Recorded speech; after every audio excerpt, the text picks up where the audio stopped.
Mesdames et messieurs, merci de nous choisir pour vous informer. Une fois de plus, soyez les bienvenus à cette édition. Pour la 4e fois, les membres de l'association Yelsom Néré laissent parler leur cœur. Ils ont sacrifié samedi dernier à la tradition du festival Jésus en situation de rue. Une 60aine d'enfants ont reçu de la nourriture spirituelle et physique. Moment de partage, de sourire et de bonheur. Retour sur la journée qui s'est tenue dans les locaux de CVK avec Delphine Banissi et Yannick Kabori. Regrouper des enfants en situation de rue, des enfants défavorisés et perdus, leur donner des repas chauds tant sur le plan spirituel que physique, c'est l'objectif visé par l'association Yelsom Néré, dont fait partie plusieurs artistes, musiciens et chanteurs chrétiens. Nous sommes un groupe de musiciens qui avons décidé de créer cette association afin de pouvoir apporter ce que nous avons dans les milieux défavorisés. Alors quand nous appelons un milieu défavorisé, c'est quoi?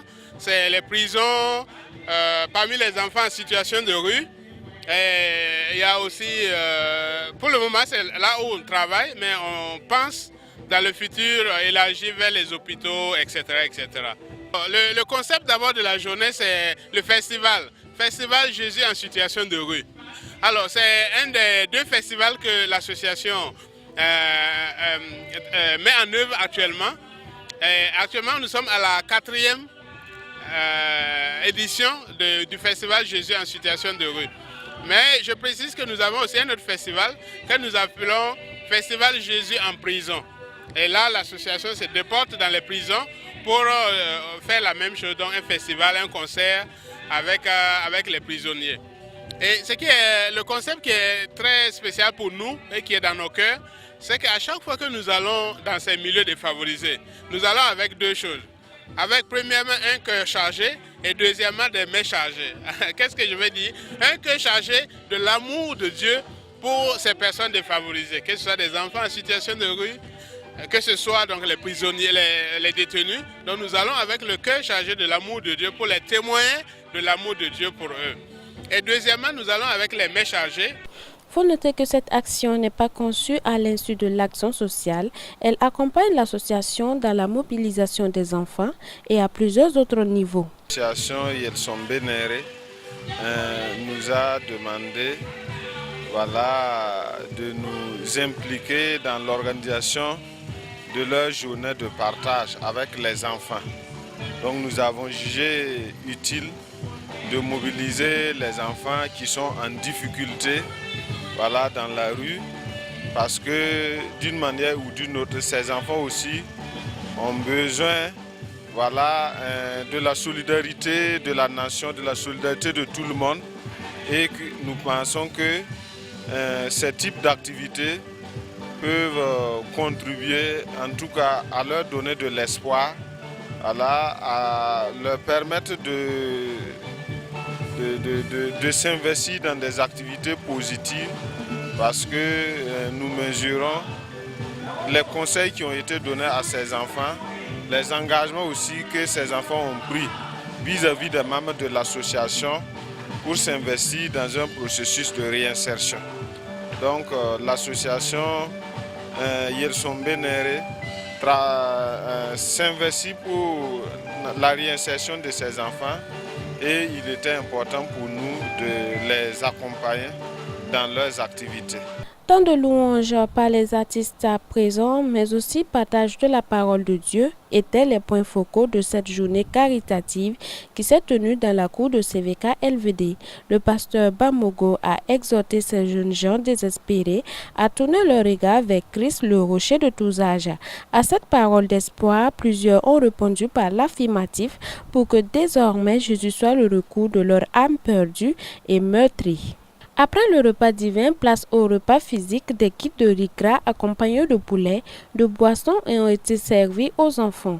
Des vêtements, du savon et plusieurs autres présents, ils en ont reçu ce samedi. Ils ont bien fait. Ils ont bien fait par la grâce de Dieu. Et des petits de nous aussi, ils ont fait petits de nous par la grâce de Dieu aussi. C'est très bon. Oui, dans ma vie. En tout cas, j'ai débrouillé et puis au masse. J'ai débrouillé aussi, mais je n'ai pas travaillé pour un seul côté. Si on fait que le journée, le débrouiller, il demande là-haut. Pourquoi on n'a qu'à faire? Pourquoi on devient bon type outil demain? Moi, ici au travail qui peut m'arranger demain. Oui, j'ai attendu et j'ai accepté encore. La parole de Dieu, c'est bon. Mes parents sont au village. Et puis moi, je viens ici, je fais rien, je fais pas de travail. C'est en train de bouger dans la rue. Oui. Ah? Fais quel travail? Rien. Je fais rien. Bon, je demande à l'association pour me donner travail, pour que je puisse travailler pour moi. La 4e édition de cette journée dénommée Jésus en situation de rue s'est globalement bien déroulée. Pour les organisateurs, vivement la 5e édition, mais avec d'autres enfants, car disent-ils, la parole sémée en ces enfants ce samedi 12 mai 2018 produira des fruits et des témoignages sont attendus pour très bientôt. Le Premier ministre Paul Kabatieba apprécie les performances du PNDS et c'était en présence de Dieudonné Koumsaga. En ce jour 11 mai, dans la salle de conférence du ministère des Affaires étrangères, le Premier ministre Paul Kabatieba a ouvert la session ordinaire du Comité national de pilotage du PNDS. Il me plaît de rappeler que l'exercice de ce matin, qui nous donne l'opportunité d'apprécier les performances à fin décembre 2017 et les perspectives d'action sur la période 2018-2020 de la mise en œuvre du PNDS, nous permettra de prendre des décisions pertinentes afin de corriger les insuffisances constatées et d'accélérer le rythme de mise en œuvre du Plan national de développement économique et social. Certaines de ces décisions nous ont été proposées par le comité technique national qui s'est réuni en session annuelle ordinaire le 11 avril dernier. Distingués invités et chers participants, par rapport au bilan de la mise en œuvre du PNDS en 2017, en dépit d'un contexte particulièrement difficile, marqué notamment par des attaques aux frontières nord et ouest et de la capitale, Ouagadougou, ainsi que par une avalanche de revendications sociales, des résultats très encourageants ont été réalisés. Sur le plan de la croissance, la reprise économique amorcée en 2016 s'est consolidée. Ainsi, le taux de croissance du PIB réel est sorti en hausse de 6,7% en 2017, contre 5,9% en 2016 et 4% en 2015.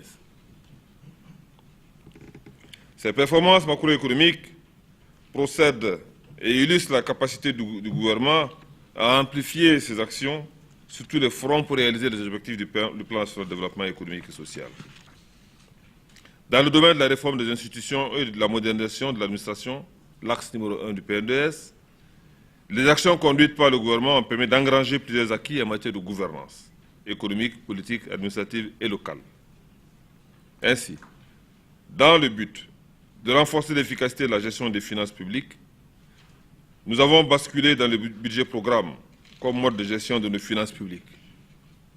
Cela fait du Burkina Faso le premier pays de l'Union économique et monétaire ouest-africaine à s'engager totalement dans cette modalité de gestion budgétaire, axée sur les résultats de développement. Aussi, dans les autres secteurs, des acquis ont été engrangés, martela Paul Kabatieba.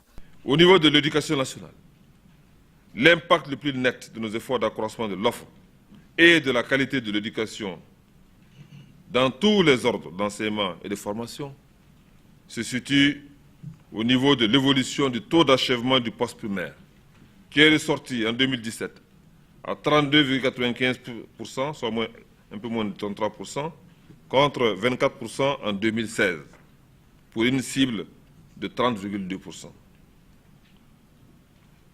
Quant à la manifestation de notre volonté de faire basculer notre système éducatif vers l'enseignement et la formation technique, elle a été illustrée par l'ouverture dès la rentrée scolaire 2016-2017 des 2 premiers lycées scientifiques à Ouagadougou et à Bobo-Dioulasso. ainsi que par l'ouverture à la rentrée 2017-2018 de classes préparatoires aux grandes écoles, rattachées donc à l'université de Ouaga 1. Concernant l'accès à l'eau potable, avec les constructions et les réhabilitations d'infrastructures effectuées, je crois que nous avons réalisé un peu moins de 4000 forages neufs, en 2017. Nous avons porté le taux d'accès à cette ressource à 73,4%, ce qui constitue une performance appréciable au regard de la cible fixée en la matière, qui est de 74% en 2017. Dans le domaine de la dynamisation des secteurs porteurs pour l'économie et les emplois, l'axe numéro 3 du PNDS, les réformes et les investissements réalisés ont aussi généré des résultats importants. Grâce aux nombreux barrages réalisés, dont 11 nouveaux barrages et 11 réhabilités, nous avons accru de 6135,35 millions de mètres cubes la capacité de stockage du pays en eau de surface pour une cible fixée à la matière à 6126,12 mètres cubes. Paul Kabatieba invite tous les partenaires à continuer de les accompagner pour la réalisation des projets et des réformes contenues dans la matrice de réformes structurelles afin de donner plus de chances de réussite à la mise en œuvre du PNDS.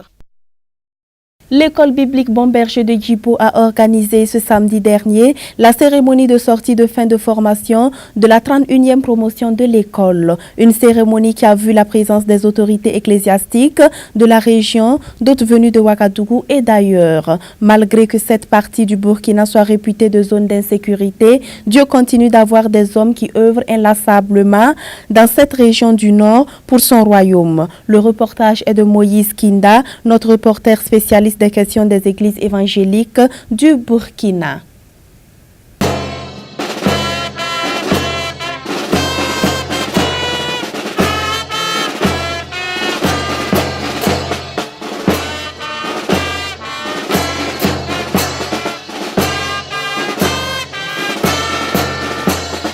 Ils sont au total 44 servantes et serviteurs de Dieu à s'engager dans la grande commission du Seigneur Jésus selon Matthieu 28, 18 à 20. Après Koudougou, Tenkodogo et Koubri, l'école biblique Bon Berger de Djibo vient de remettre à ses étudiants en fin de formation leur parchemin qui leur donne droit d'exercer le ministère pastoral partout dans le monde où le Seigneur les enverra après avoir passé 3 années de formation dans cette école. Pour le directeur de l'école biblique Bon Berger de Djibo, il est confiant que la formation reçue par ces 44 lauréats leur permettront de remplir correctement leur ministère. Mon association, c'est une appréciation positive vu les conditions dans lesquelles ils ont accepté venir se former durant 3 ans. C'est dans la volonté de Dieu et ces gens ont été outillés avec la grâce de Dieu pour une mission noble. On ne peut jamais dire qu'une personne est assez prête, mais ce que nous les avons investi et peuvent faire l'œuvre avec cela et pour la gloire de Dieu. Et nous pensons que ces gens sont aptes pour servir dignement le Seigneur. Et vous-même vous en constatez, vous-même vous voyez l'engouement. Certes, la province fait trembler, mais à Djibo, il y a la paix, il y a la quiétude.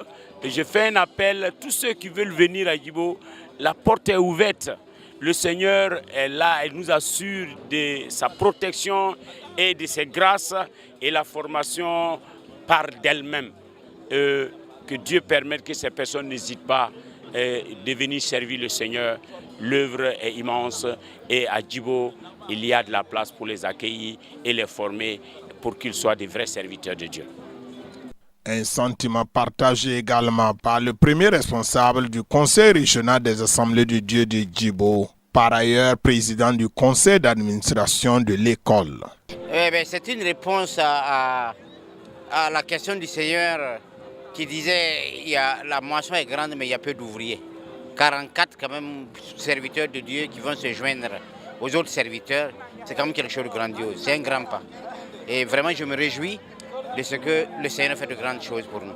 Et c'est un appel que tous ceux qui se sentent appelés viennent encore, il y a de la place. Et pas plus tard qu'il y a 3 semaines dans mon église, je lançais l'appel et il y a eu 7 personnes qui ont décidé d'aller se former pour entrer dans le champ de la moisson.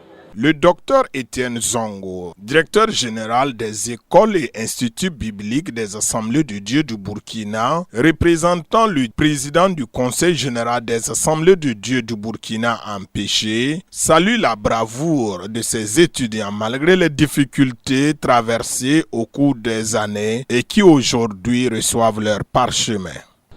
Ce sont des sentiments de joie. Parce que encore un grand nombre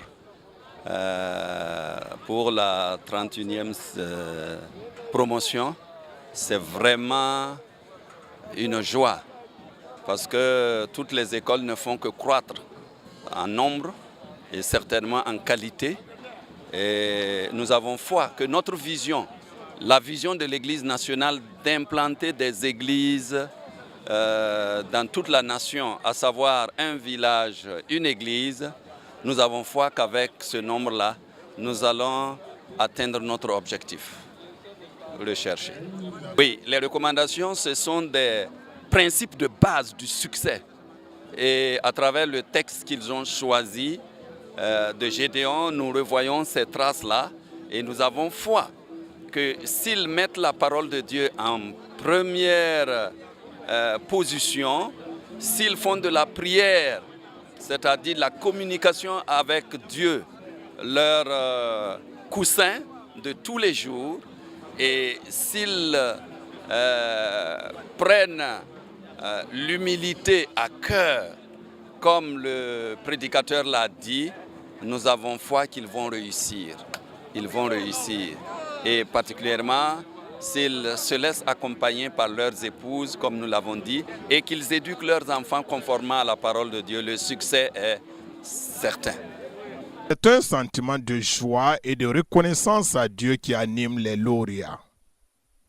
Parce qu'au départ, je n'étais pas sûr de pouvoir réussir à mes études.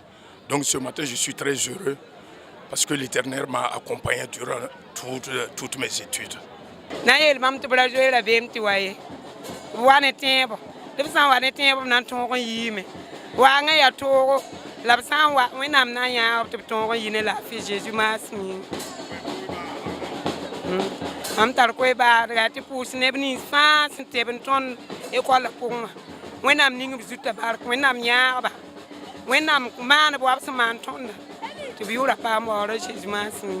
Le test d'entrée est prévu pour le mois de septembre et la rentrée 2018-2019 est prévue pour octobre 2018.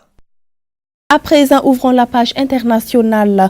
Après l'attaque dans la capitale française, place se fait à la perquisition et les gardes à vue. Suivons.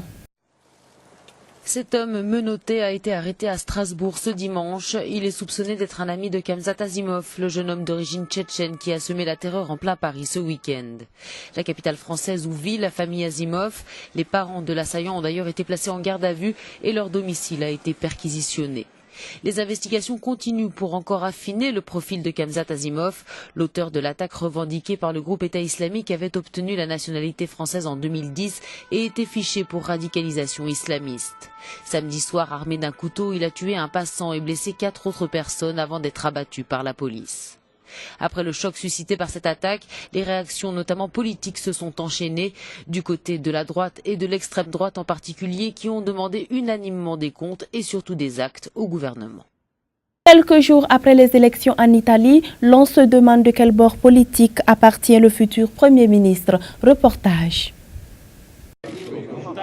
70 jours après les législatives en Italie, on devrait connaître sous peu le nom du Premier ministre. Le mouvement 5 étoiles de Luigi Di Maio et la Ligue du Nord de Matteo Salvini viennent de trouver un accord de gouvernement. Les deux leaders de ces partis anti-système et eurosceptiques seront reçus dans la journée au Quirinal, le palais présidentiel, pour présenter les détails de cet accord. Il s'agira du premier gouvernement anti-système en Italie et même dans toute l'Europe occidentale. Le nom du nouveau chef de gouvernement devra être validé par le chef de l'État, Sergio Mattarella, qui pourrait annoncer sa nomination en début de semaine. D'après Luigi Di Maio, le Premier ministre sera un politique, pas un technicien.